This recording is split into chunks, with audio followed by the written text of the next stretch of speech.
नमस्कार दोस्तों, स्वागत है हमारे यूट्यूब चैनल पे। मैं आपका दोस्त पुष्पेंद्र कांत स्वागत करता हूँ। इस वीडियो में हम लोग देखेंगे कि RO मेंस का सिलेबस क्या है और उसमें जो सब्जेक्टिव पेपर होता है हिंदी का, उसके लिए इम्पोर्टेंट टॉपिक कौन कौन से हैं, कौन कौन से कहाँ से प्रश्न आते हैं। RO मेंस ये 400 नंबर का होता है, जिसमें से 120 नंबर का जीएस का होता है। जीएस का पेपर जैसे पीटी में आता है सेम। उसके अलावा 60 नंबर की हिंदी आती है ऑब्जेक्टिव, जैसे पीटी में आती है। ये ऑब्जेक्टिव होता है जैसे पीटी में, लेकिन इसमें क्वेश्चन होते हैं 30। एक क्वेश्चन 2 नंबर का होता है। लेकिन पीटी में जो पर्यायवाची आते हैं, पर्यायवाची मेंस में नहीं आते हैं। पर्यायवाची मेंस में नहीं आते हैं। 5 टॉपिक आते हैं, 6 क्वेश्चन प्रत्येक टॉपिक से, और एक क्वेश्चन 2 नंबर का होता है। तो 30 क्वेश्चन 60 नंबर के। ये हिंदी का पेपर जो ऑब्जेक्टिव होता है जैसे पीटी में। और तीसरा पेपर होता है तुम्हारा सब्जेक्टिव हिंदी का। सब्जेक्टिव हिंदी में जो इम्पोर्टेंट इसका जो सिलेबस है सब्जेक्टिव हिंदी का, वो है, इसमें आता है पहला एक तो गद्यांश आता है।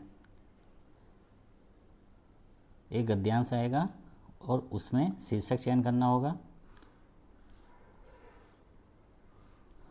और पूरे गद्यांश का सारांश लिखना होगा।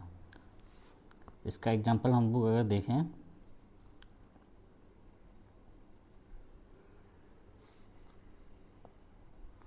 जैसे ये गद्यांश है तो इसमें इसका शीर्षक चयन करना होगा।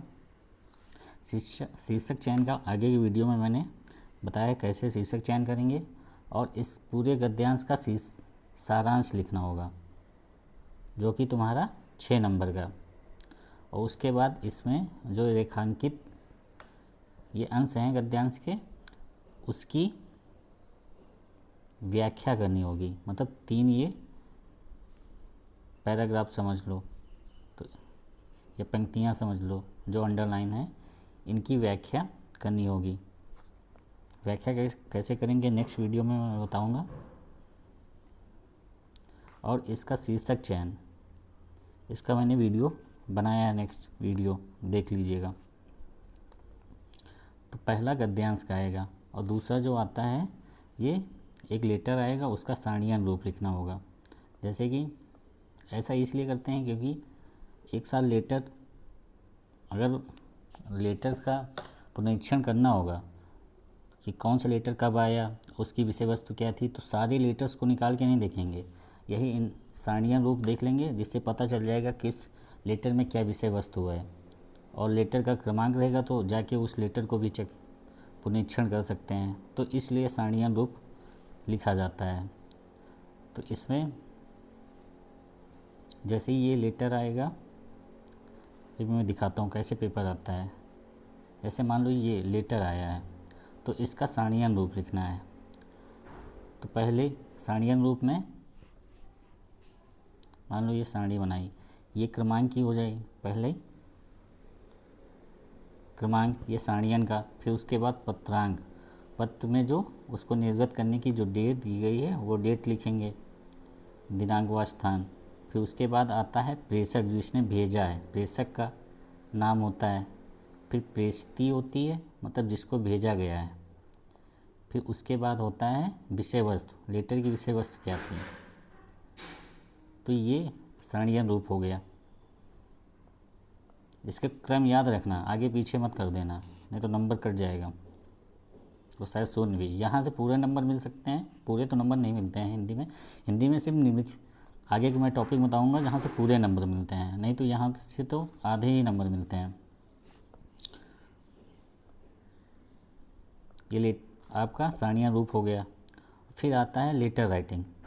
लेटर राइटिंग के 3 प्रश्न आएंगे 8-8 नंबर के, जिसको आपको, इसमें लेटर में क्या रहता है कि आपको पूछ लेगा शासकीय पत्र की परिभाषा लिखें या प्रारूप लिखें या उसका उदाहरण दें।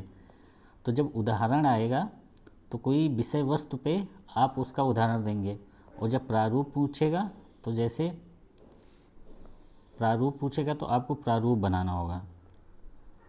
जैसे मान लो ये 2021 का पेपर, इसमें पूछा है कि अर्थशास्त्री पत्र का अर्थ स्पष्ट करें, मतलब परिभाषा देनी है।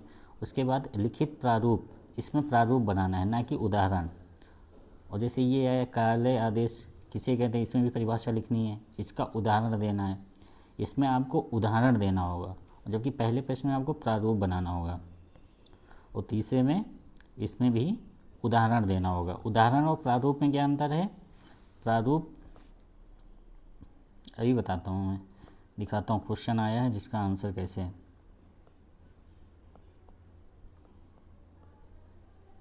मान लो ये प्रारूप है, ये सर्कुलर का ये प्रारूप है, और उदाहरण ये उदाहरण है। तो उदाहरण और प्रारूप दोनों में अंतर। तो लेटर सबसे जरूरी लेटर, अगर आपको भूलना नहीं है या फिर याद रहे बिल्कुल, तो रोज़ एक ही लेटर, एक दिन में एक ही लेटर पढ़ें, उसको उसी दिन तैयार कर लें। प्रारूप और उदाहरण एक साथ पढ़ेंगे तो सारे प्रारूप एक ही में मिल जाएंगे। इसलिए एक दिन में एक प्रारूप लेटर पढ़ें और उसको उसी दिन तैयार करें, फिर नेक्स्ट लेटर पढ़ें। अगर एक साथ कभी भी लेटर मत पढ़िए। जब तैयार हो जाए उसके बाद रिवीजन करने के लिए सारे लेटर जब तैयार हो जाए आपके, तब फिर एक साथ रिवीजन भले कर लें, लेकिन एक दिन में एक ही लेटर पढ़ें। तो लेटर राइटिंग का हो गया। यहाँ से तो आपके आधे, अगर आपने अच्छा लिखा है तो आपको 60% नंबर मिलेंगे, नहीं तो 50% नंबर मिलते हैं। इसके संबंध में रेखांकित अंशों की व्याख्या कैसे करनी है, इसका लिए नेक्स्ट वीडियो बनाएंगे। बहुत सिंपल है। पेपर में तो 50% नंबर आराम से, कितना भी बेकार कि अगर पूरा अटेम्प्ट करके आए हैं, गंदा भी लिखे हैं, तो 50% तो नंबर मिलेंगे ही। लेकिन 50% नंबर से काम नहीं चलेगा। नंबर चाहिए 100 में कम से कम 65 या 70। इसमें अगर 60-65 आ गए और आपने लाइनिंग अच्छे से की है, साफ़ सुथरा लिखा है, तो आपको 60 नंबर मिल जाएंगे। और सारा पेपर अटेम्प्ट किया है और प्रशासनिक शब्दावलियाँ सही से लिखी हैं, तो 65 नंबर। मुहावरे प्रशासनिक शब्दावलियाँ अगर सही से की हैं तो आपको 65 नंबर तक मिल जाएंगे।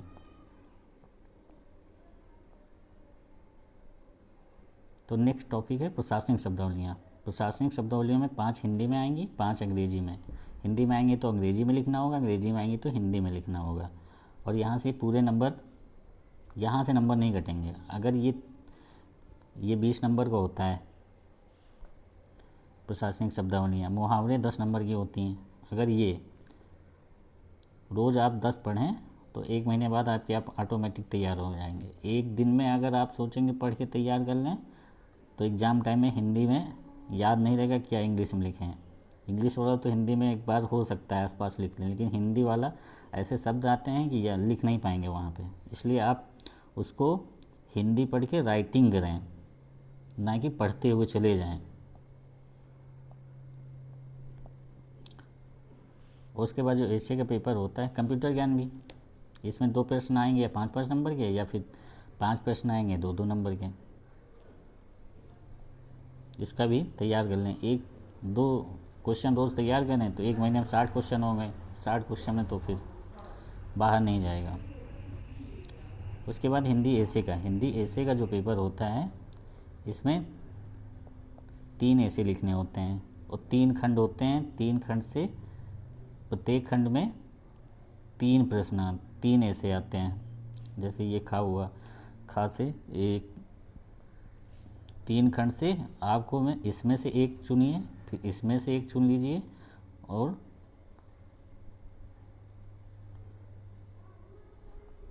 इस गा खंड से एक, तीनों खंडों से एक एक ऐसे चुनना होगा। 3 ऐसे लिखने होंगे 600-600 शब्द के, और प्रत्येक, और 3 घंटे मिलता है, लगभग एक ऐसे के लिए 1 घंटा।